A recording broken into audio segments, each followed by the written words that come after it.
Good morning. I'll apologize. I'm going to apologize up front. They say never to do that, start a sermon. I am dealing with head stuff the last couple of days. So if my voice cracks or gets funky or I got to pause and cough or something, get a drink of water, I'll apologize in advance for that. Several years ago, I was running a road race in St. Louis. And I was about 2/3 of the way through this race, and I was feeling terrible. I mean, literally awful. My whole body hurt. Everything just ached in this race. And like I said, I get about 2/3 of the way through, and it's kind of a loopy course. And I round this corner, and the finish lines were literally like a block over there. And I've got a bunch more to run here in this race. It's literally a finish line's right over there. And I wanted to give up. Seriously, I wanted to just quit running, and I could walk across the parking lot over there and take my number off and says, "Here, I quit. I couldn't do it." Have you ever had that experience of wanting to give up?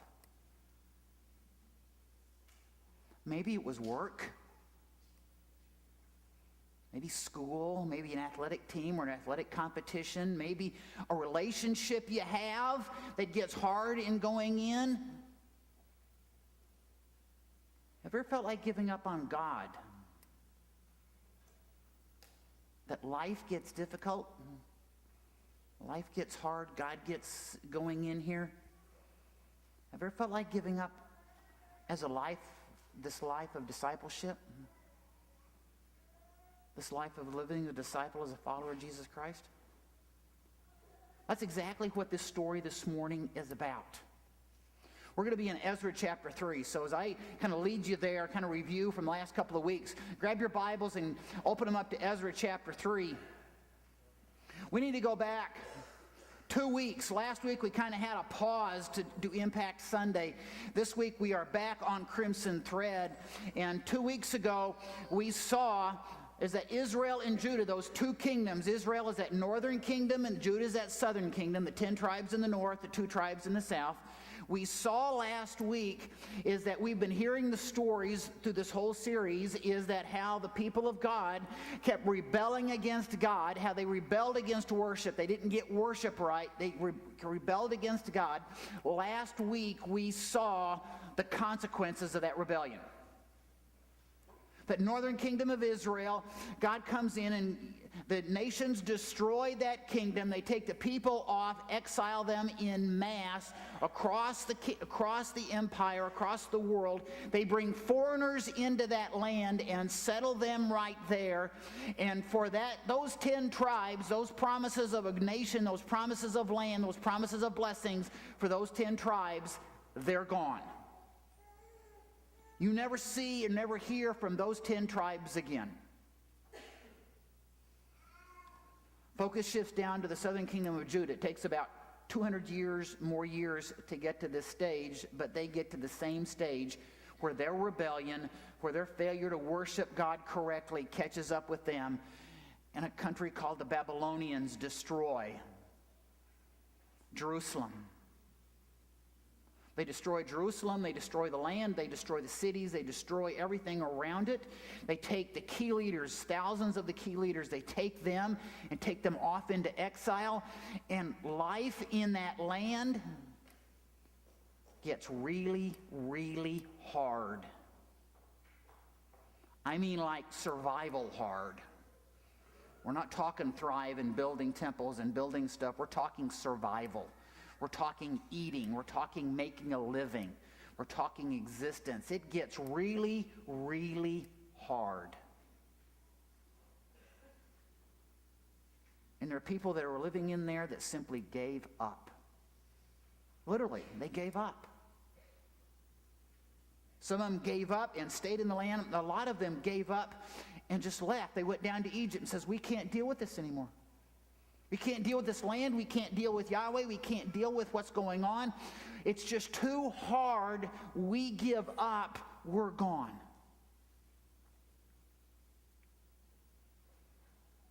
what's more, it was a difficult thing for all of them, was these promises that God made, these promises that God made to Abraham about a land and nation and blessings, and God made to David about a king forever. These promises are gone. They can't see these promises at all. And a lot of people, what's the use? But see, Yahweh had not given up on them. They were still his people. They were still his church. They were still loved by him. Yahweh was still working to redeem his people, redeem and restore his creation. And Yahweh worked through these kings and through these empires. And Yahweh came, and a man by the name of Cyrus comes, and Cyrus becomes king. And Yahweh works through Cyrus. And Cyrus sits there and tells the Jews going in, he says, you need to go home. It's time for you to go home. And some of them had given up. Some of them had said, nope, I don't want to go home. I give up on that world. It's too nice here. I'll just stay here. But some of them went home. Some of them went back to Jerusalem, back to Judah, back to that land. God sent them back to that land. He was working through Cyrus to send them back. And Cyrus sent them back with simple instructions. He says, go back, worship your God. Go back, pay your taxes, and go back and keep the peace. Simple instructions. We do those things, everything will be cool.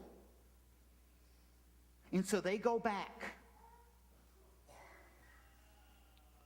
And one of the things that the people had learned,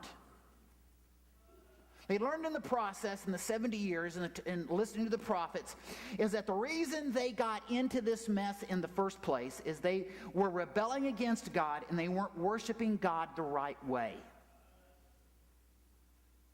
And you've heard that over and over in the series.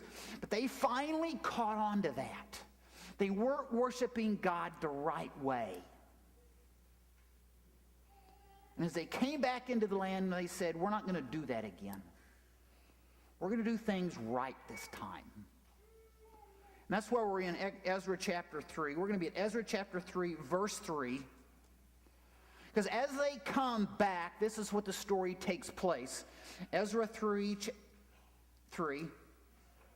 they, the Jews, the leaders, they set the altar in its place, for fear was on them because of the peoples of the lands, and they offered burnt offerings to it, to Yahweh, burnt offerings morning and evening. In other words, they started off, and they immediately after they got back says, we're going to do this the right way this time, and we're going to start it from the very beginning the right way. We're going to offer sacrifices, and we're going to do it right. And that's what they started doing. And shortly after that, this takes place. They start rebuilding the temple. It gets down to verse 10. Follow with me down to verse 10. And when the builders laid the foundation of the temple of Yahweh, the priests in their vestments came forward with trumpets, and Levites, sons of Asaph, with cymbals to praise Yahweh according to the directions of David, king of Israel. They're going to go back and they're going to lay the foundations of this temple. They said, we want to do things right. And we're going to go back to David, the king who did it right, the king who was great, the king who says a man after God's own heart. We're going to go back to him and do it the way he said, because he did it right.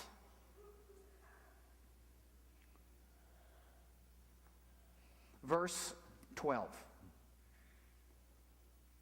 continues the story. But many of the priests and the Levites and the heads of the fathers' houses, old men who had seen the first house, wept with a loud voice when they saw the foundations of this house being laid, though many shouted for joy, so that the people could not distinguish the sound of the joyful shout from the sound of the people's weeping, for the people shouted with a great shout, and the sound was heard far away. There was a lot of people there. The old-timers could sit there and look and remember what that temple looked like, that one was in Jerusalem that was destroyed. They were sad. But the overwhelming response is the people are overjoyed. The people are happy. The people are blessing. We're back in our land. We're doing it right. We're worshiping Yahweh. We're starting to build the temple. We're all celebrating. So far in this story, folks, they're doing everything 100% right. So I know it's new in this story if you've been following along. They're doing everything right. But then chapter 4, verse 1, what happens?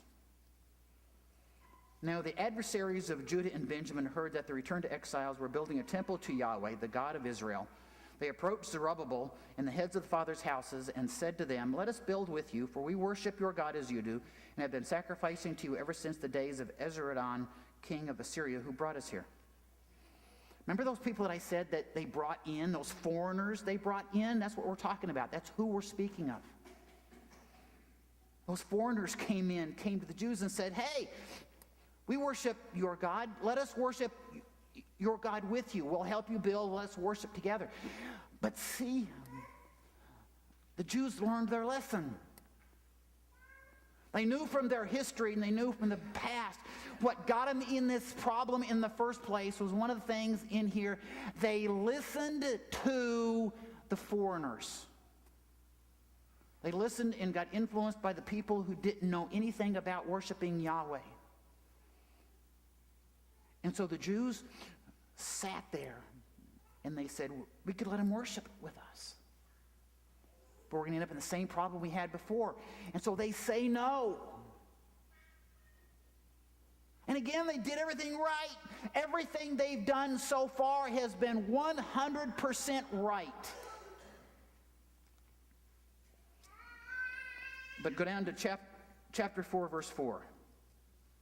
Then the people of the land, that's those adversaries we talked about, the people of the land discouraged the people of Judah and made them afraid to build and bribed counselors against them to frustrate their purpose all the days of Cyrus, king of Persia, even until the reign of Darius, king of Persia.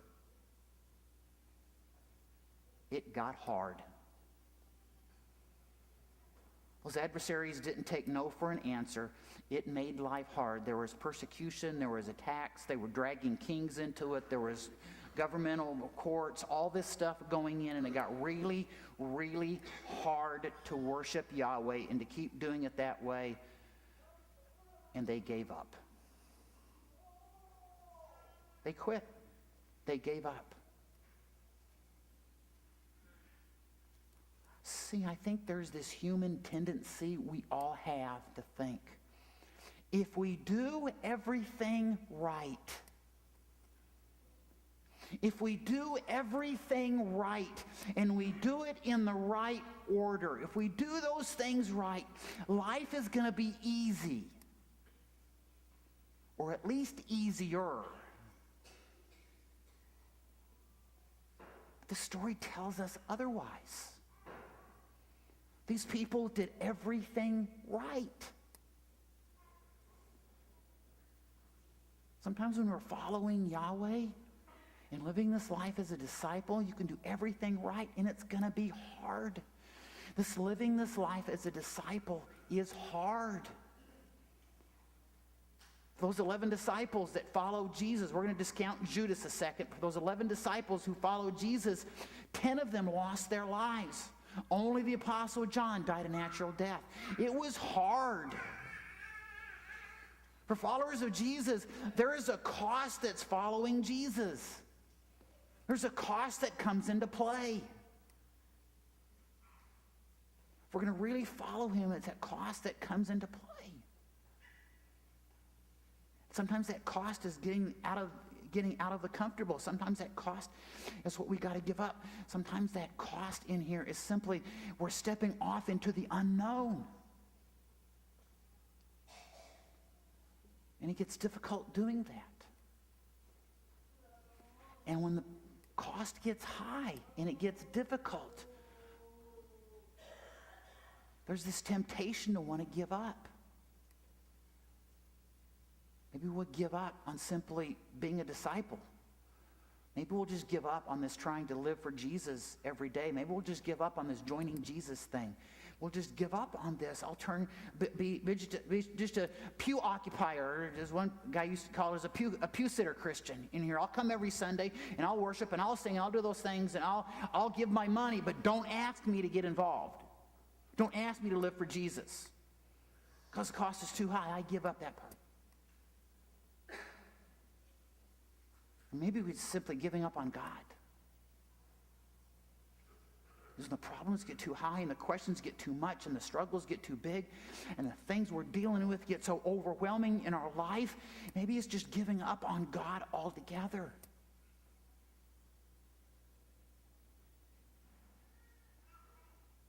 Goes back to our story. That's what was happening. There's some 20 years that transpired in this story. And they'd given up on the sacrifice. They'd given up on worship. They'd given up on building the temple. Nothing was happening. Well, they'd try occasionally to get something started. And as soon as they tried to get something started, these adversaries would raise problems again. It'd get hard again, and they'd quit. But God had not given up. God had not stopped working. Because what's taking place is this is taking place down here. They're giving up. God is working up here in the capitals. Cyrus dies. There's a couple more kings that come in here. One of them dies. One of them is assassinated. And a guy by the name of Darius becomes king. And Darius gets wind of this problem that's taking place down here in one of his provinces. It's happening. And Yahweh's working through Darius. Yahweh's working through Darius in here and says, you got to get these people. These people got to go back. These people got to build this temple. The people's got to happen. Yahweh's working through Darius. And this is what transpires in Ezra chapter 6. Flip over to chapter 6 with me.